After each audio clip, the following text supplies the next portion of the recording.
Hello students. आज हम लोग बेटा अपना न्यूट्रलिटी का जो चैप्टर है, जो टॉपिक है ये पूरा, इसे हम लोग आगे कंटिन्यू करेंगे। आज का टॉपिक है बेटा rights of the neutral states. Neutral state क्या होता है, इसका मीनिंग तो हम लोग समझ चुके हैं और आज समझेंगे कि इन न्यूट्रल स्टेट्स के राइट्स क्या होते हैं बेटा। तो सबसे पहला पॉइंट टू पॉइंट जाएंगे बेटा हम लोग।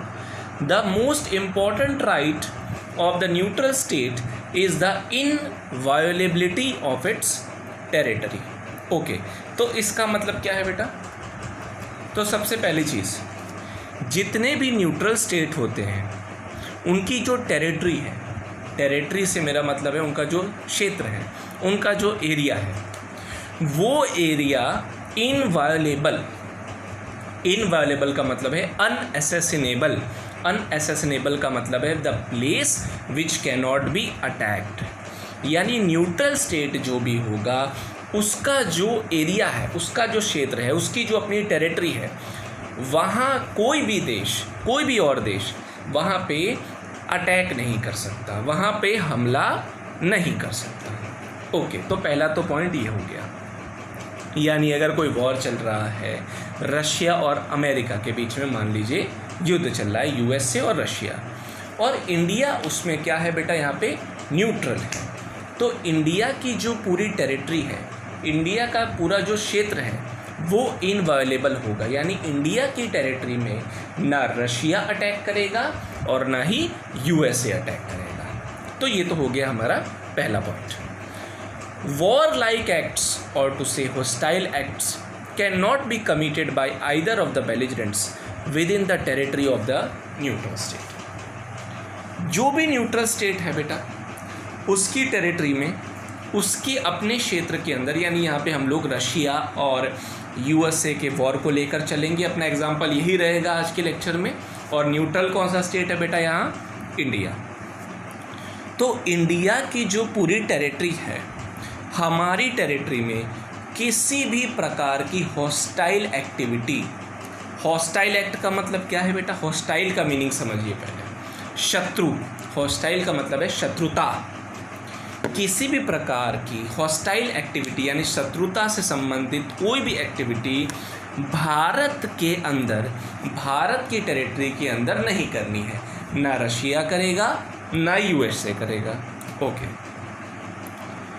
Correspondingly, it is a duty of the belligerent state not to commit any warlike activities in the territory of the neutral state. यानी इसका मतलब क्या हुआ? इसी चीज़ को घुमा के इस लाइन में लिखा है।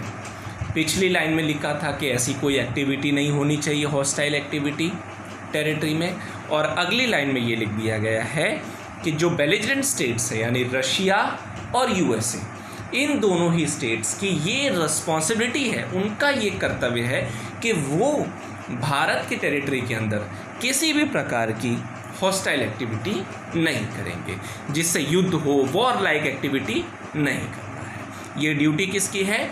बेलिजरेंट्स की, यानी उन दोनों कंट्रीज़ की जिनके बीच युद्ध चल रहा है। और हमारा एग्जाम्पल है यूएसए और रशिया। ठीक है, okay.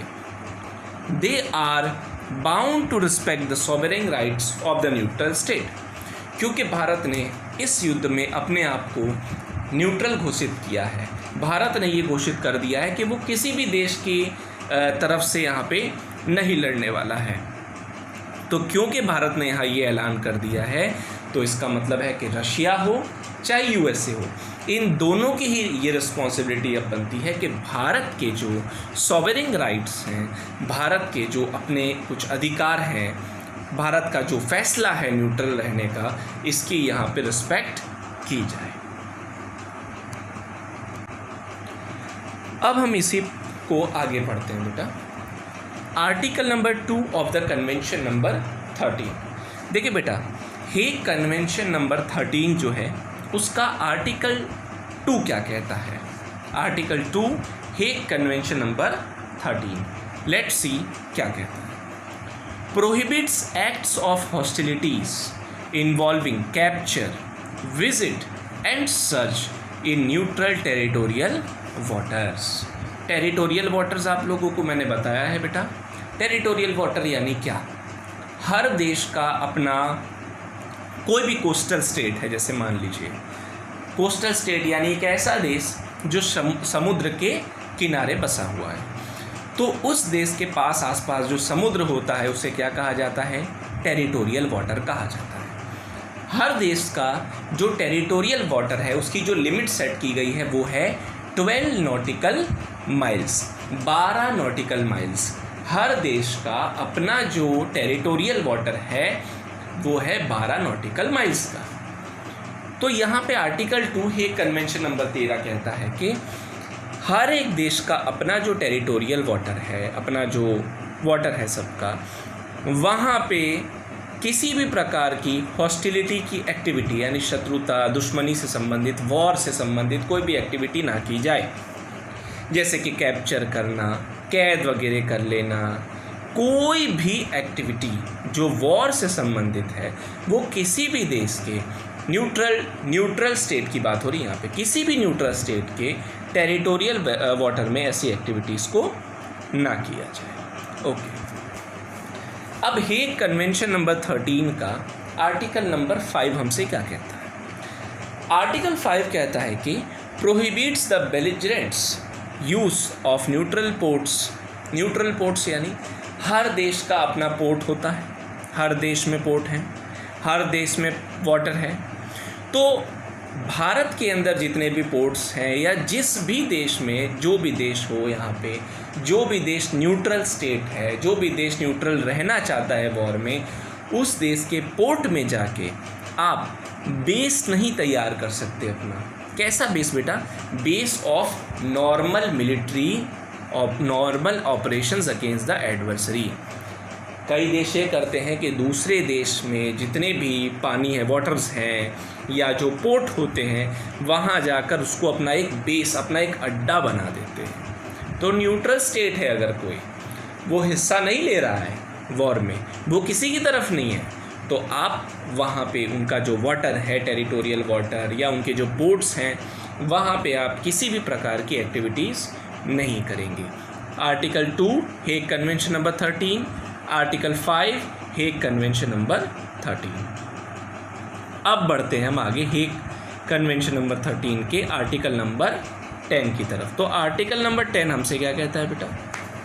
Stipulates that the neutrality of a state is not affected by the mere passage of the belligerents men of war। ये बहुत इंटरेस्टिंग है बेटा। ये कहता है कि अगर बेलिजरेंट्स यानी वो देश जो लड़ रहे हैं, यहाँ पे उनकी बात हो रही है, अगर उनका कोई सिपाही है, वो अगर यहाँ पे हम लोग एग्जाम्पल में भारत को लेके चल रहे हैं, ठीक है, मान लीजिए जैसे यूएस से रशिया का वॉर चल रहा है और भारत उसमें न्यूट्रल है, तो भारत का जो टेरिटोरियल वाटर है वहाँ पे अगर रशिया का या यूएसए के जो मैन ऑफ वॉर हैं, जो युद्ध में हिस्सा ले रहे हैं, अगर वो लोग पैसेज कर रहे हैं, पास हो रहे हैं वहाँ से, तो क्या हमारी न्यूट्रलिटी, हमारे देश की न्यूट्रलिटी अफेक्ट हो गई? क्या हमारे अधिकारों का उल्लंघन हो गया? तो इसका जवाब है नहीं, क्योंकि यहाँ सिर्फ यूएसए या रशिया के जहाज़ और वो लोग जो हैं सिर्फ पास हो रहे हैं, यानी इसे कहा जाएगा इनोसेंट पैसेज। इनोसेंट यानी वो यहाँ पे कोई लड़ाई, युद्ध या ऐसा कुछ तो कर नहीं रहे हैं, बस वो लोग वहाँ से पास हो रहे हैं, बस वो लोग हमारे टेरिटोरियल वाटर से पास हो रहे हैं, तो यहाँ पे इनोसेंट पैसेज है, ये बस ऐसे ही पास हो रहे हैं, वो लड़ाई युद्ध कुछ नहीं कर रहे। तो क्या हमारे राइट्स वायलेट हो गए? नहीं, हमारे राइट्स का कोई वायलेशन यहाँ पे नहीं हुआ है। लेकिन सबसे बड़ी बात जो यहाँ पे लिखी है, this passage may be used by the belligerents only when it is granted by the neutral state. जो सबसे बड़ा पॉइंट है, हमारे एग्जाम्पल के मुताबिक ही हमें जाना है, ठीक है। रशिया हो चाहे यूएसए हो, जिनके बीच यहाँ पे वॉर चल रहा है, उनको अगर पैसेज करना है तो ठीक है, पैसेज अगर उन्होंने किया तो वो न्यूट्रलिटी को अफेक्ट तो नहीं करेगा भारत की, ठीक है, लेकिन पास करने के लिए अगर कोई इनोसेंट पैसेज करना है या इसके अलावा कुछ करना है तो उसके लिए granted by the neutral state, उन्हें क्या करना पड़ेगा बेटा? परमिशन लेनी पड़ेगी। भारत की क्या करनी पड़ेगी बेटा? परमिशन, इजाज़त यहाँ पे उन्हें लेनी पड़ेगी। तो बेटा ये चीज़ क्लियर हो गई कि पैसेज हो सकता है, इनोसेंट पैसेज हो सकता है, ये भारत के राइट्स का भी उल्लंघन नहीं करेगा, लेकिन ये जो है परमिशन यहाँ पे ग्रांट करनी पड़ेगी। ठीक है, अब आगे बढ़ते हैं। इनोसेंट पैसेज के अलावा भी किसी यूज़ के लिए अगर न्यूट्रल स्टेट देना चाहता है अपना टेरिटोरियल वाटर्स, टेरिटोरियल सी, तो ठीक है, यूज़ किया जा सकता है किसी अदर स्टेट के द्वारा, लेकिन 24 घंटे से ज़्यादा नहीं बेटा, 24 घंटे से ज़्यादा नहीं। जैसे भारत है, उसका टेरिटोरियल सी है, अगर वो यूज़ कर रहा है कोई अदर कंट्री, रसिया है या चाहे यूएसए है, तो ठीक है, लेकिन चाहे वो रशिया हो चाहे यूएसए हो, वो 24 घंटे से ज़्यादा नहीं यूज़ करने के लिए देना है। क्यों?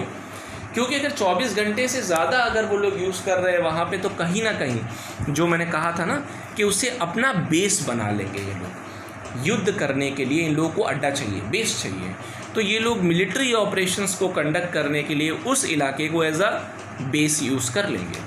तो वो उसको एज अ बेस यूज़ ना करें, इसीलिए 24 घंटे से ज़्यादा के लिए नहीं हम लोग दे रहे हैं। ओके,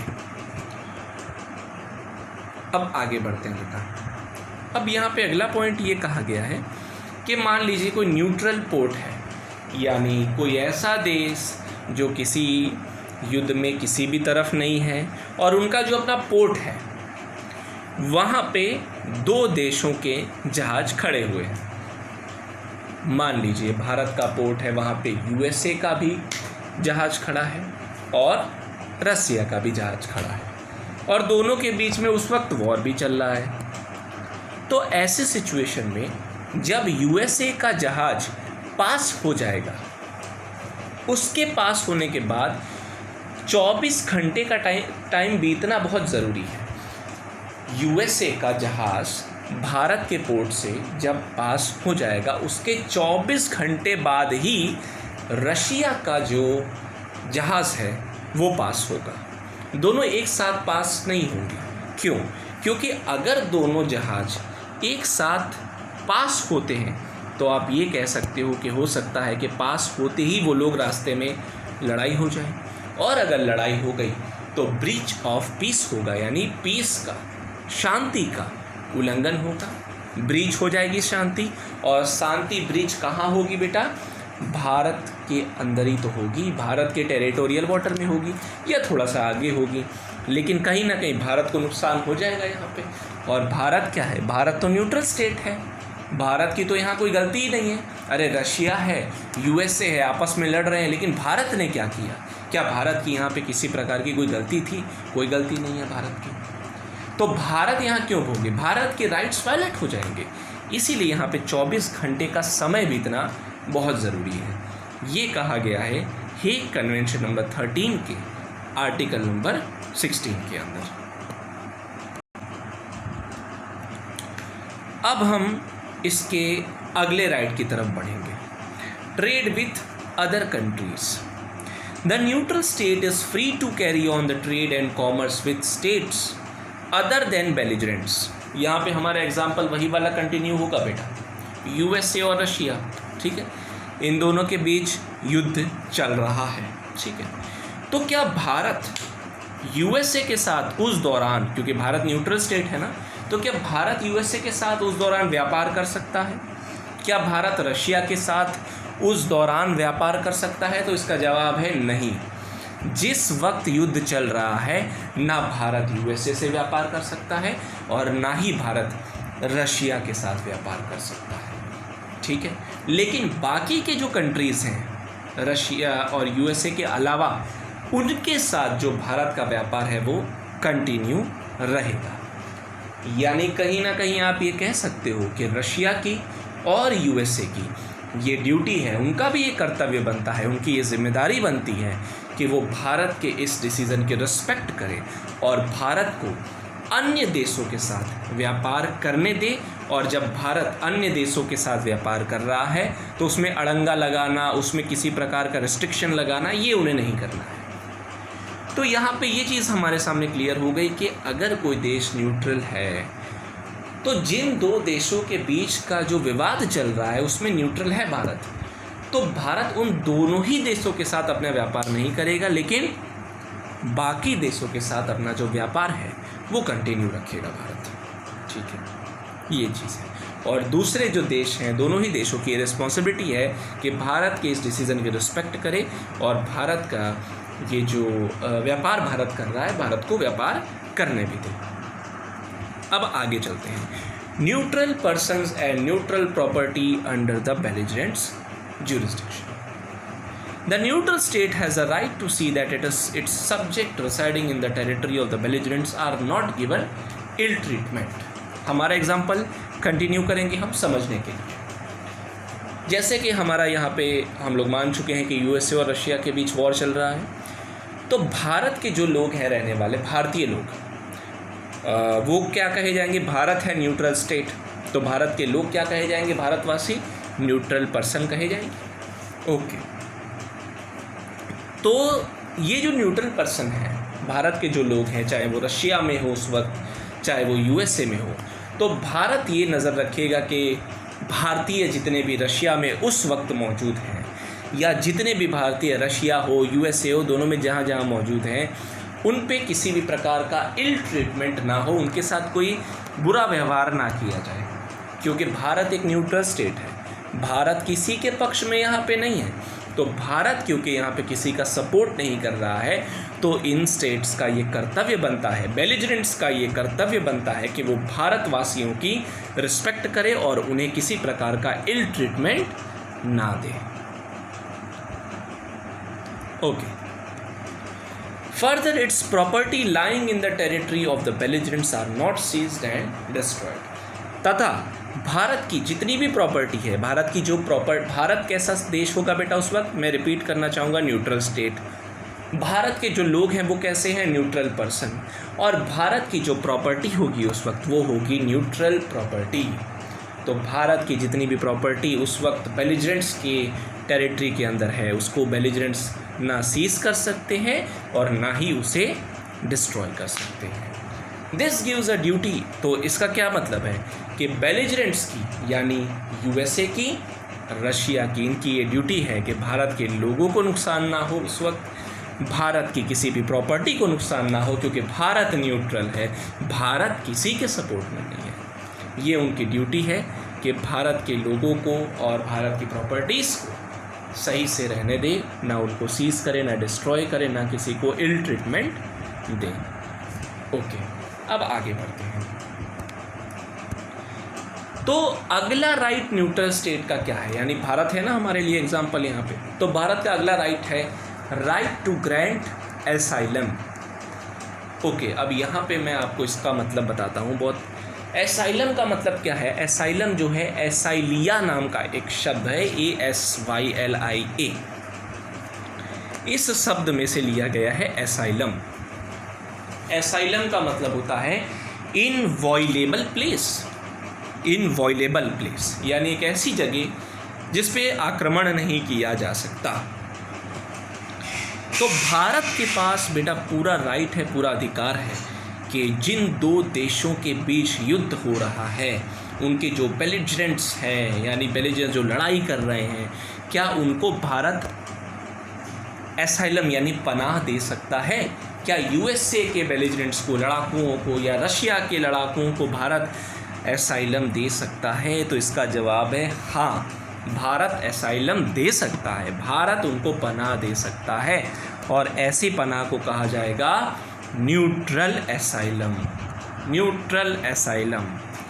लेकिन यहाँ पे जो सबसे बड़ा पॉइंट है वो ये है कि जब भारत यूएसए वालों को पनाह देगा तब रशिया वाले भारत के उस डिसीज़न की रिस्पेक्ट करेंगे, और जब रशिया के बेलिजरेंट्स को रिस्पेक्ट देगा भारत, तो उस चीज़ की रिस्पेक्ट यूएसए वाले करेंगे।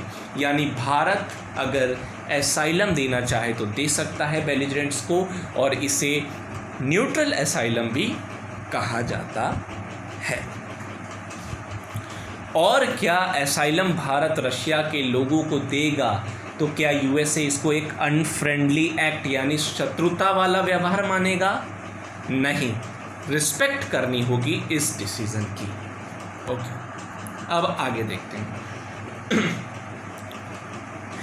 अगर कोई देश इतना होने के बाद भी, अगर इतने राइट्स होने के बाद भी, अगर कोई देश, क्योंकि भारत न्यूट्रल है यहाँ पे, ठीक है, हमारे एग्जाम्पल के अकॉर्डिंग, तो अगर भारत न्यूट्रल है तो भारत के राइट्स को अगर इतना होने के बाद भी अगर किसी देश ने वायलेट कर दिया, रशिया ने चलो वायलेट कर दिया, हमला कर दिया भारत पे, तो जितना भी नुकसान भारत को हुआ है उसकी भरपाई, उसका कंपेंसेशन, उसका रिपेरेशन यानी कंपेंसेट करना, ये सारा कंपेंसेशन रशिया को भरना होगा भारत को। तो ये है एक पब्लिक रॉन्ग, यानी एक पब्लिक रॉन्ग माना जाता है, ठीक है।